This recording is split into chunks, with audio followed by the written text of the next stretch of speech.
Hola, ¿cómo les va? Estoy ahora tratando de presentar algunos de los videos solamente para organizar el material que han tenido que leer ustedes. La verdad, es muy difícil hacer clases, ya sea online e incluso con videos, así que si lo hago es fundamentalmente por si acaso a alguien le costara mucho vincular todos los elementos que he incorporado en el aula virtual y que tienen que leer. Yo voy a acentuar esta clase, aunque yo me recuerdo que ya la vi con ustedes en su momento. Creo que fue lo último, creo que si alcanzamos a ver, no estoy seguro.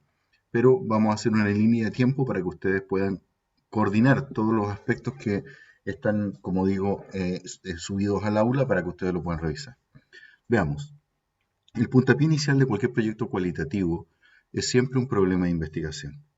Yo les había comentado que los problemas de investigación en cualitativa no son precisos, es decir, generalmente se inicia con una idea de trabajo, pero en un lugar concreto con ciertas personas específicas. No es cualquier cosa tampoco, es decir, si bien es cierto, no tengo un problema súper claro, lo que tengo al menos con claridad es un lugar y un conjunto de participantes con los cuales trabajar. Yo les daba un ejemplo en alguna oportunidad, les dije que para tener una idea de cuál es la diferencia entre un problema cuantitativo y un problema cualitativo de investigación, piensen en el siguiente objetivo, ¿m? Que dice evaluar el papel que juegan los docentes en la resolución de problemas entre apoderados en una escuela de la periferia urbana. Este es un propósito general. Desde lo cuantitativo y desde lo cualitativo se pueden plantear preguntas que son complementarias, pero son distintas. En la perspectiva cuantitativa, tienen que recordar que siempre la pregunta está orientada más bien a la eficacia o el logro de algo, es decir, hay una orientación al producto, se quiere saber si algo funciona, si algo es bueno, si se logró el objetivo, etc. En las preguntas de carácter cualitativo, la perspectiva es mucho más comprensiva. En general, tiene que ver con cómo se llega a un logro, cómo se llega a un resultado, cómo lo experimentan los participantes. Está, por tanto, orientada al proceso. Si nosotros pensamos entonces en la lógica anterior, en el objetivo que trazamos, un cuantitativo estaría más bien centrado en saber que el trabajo de los profesionales mejoró la relación de los apoderados utilizando ciertas metodologías.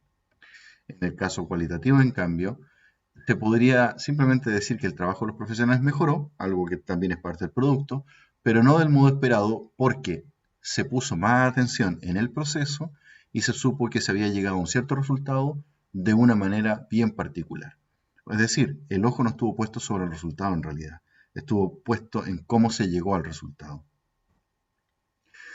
Estos ejemplos yo recuerdo haberlos comentado con ustedes los pueden revisar con más detalle, pero son ejemplos de efectivamente objetivos trazados en investigaciones cualitativas que se han propuesto a proyectos y que se lo han ganado. ¿Ah? Simplemente leanlos para que noten que siempre está implicado de alguna manera la participación, está implicada también la subjetividad y se refiere fundamentalmente a experiencias o a vivencias o a situaciones donde las personas de alguna manera son eh, los que testimonian sobre esta problemática. Es decir, no hay una pretensión de objetividad, lo que hay es básicamente obtener información de una situación que suele ser subjetiva y que es obtenida a través de testimonios. Aquí está el orden del proceso de investigación completo, pero yo he marcado los tres primeros puntos porque son en el fondo los que le dan vida un poco al problema de investigación. Generalmente uno inicia con una idea global. Supongan que les interesa investigar en una caleta de pescadores y ustedes han llegado ahí por algún dirigente de la caleta y les dice el dirigente que en realidad hay dificultades para mantener la actividad, por dificultades económicas, por decisiones políticas de nivel municipal, etcétera. Bueno, pueden tener una idea global entonces de cuál va a ser su área de indagación, pero va a ser necesario que ustedes formulen preguntas específicas. No pueden simplemente partir pensando, bueno, quiero saber qué pasa eh, con las personas que trabajan en la caleta de pescadores, o quiero saber qué pasa en el aspecto político. No, tienen que definir preguntas más específicas. ¿M? Para definir esas preguntas más específicas, que se puede ir haciendo a medida que van conociendo el trabajo, deben formular, o pueden formular, mejor dicho, conceptos sensibilizadores. Yo les comenté en su oportunidad lo que significaba esto, pero era cuando ustedes trabajan en el contexto, en terreno, pueden vivenciar cosas.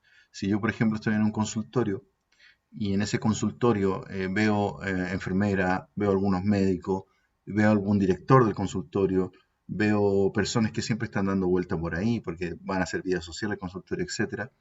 Yo con esas vivencias puedo ir tratando de etiquetar esas experiencias en conceptos. Entonces, por ejemplo, si ustedes ven desorden en el consultorio, bueno, un concepto sensibilizador sería desorganización. Y la desorganización los va a llevar a problematizar sobre ese tema en ese lugar en particular y con los implicados en ese problema de desorganización. Podría ser en cambio que no, que lo que vieran en realidad es más bien improvisación. Vale, improvisación será otro concepto sensibilizador, porque será fácil de ese concepto derivar una pregunta de investigación. Si tuviera que decirles los elementos clave de un problema, les diría que primero hay que tener claro cuál es el problema general. Es decir, el rumor de un lugar, problemas políticos, organización, falta de liderazgo, eh, qué sé yo, temor a perder el trabajo, el problema de fondo, ¿no? Segundo, ese problema, aunque sea objetivable, es decir, aunque sea observable, como por ejemplo, ah, nos faltan determinadas maquinarias para procesar ciertos alimentos, o nos falta, qué sé yo, una grúa para sacar los barcos del mar. Bueno, es un problema súper objetivo, pero no es lo importante. Lo importante es que ustedes se acerquen a ese problema desde la subjetividad, es decir, qué piensan, qué opinan, qué sienten, qué experimentan los participantes, los que viven la situación, sobre ese problema en general. ¿Se entiende?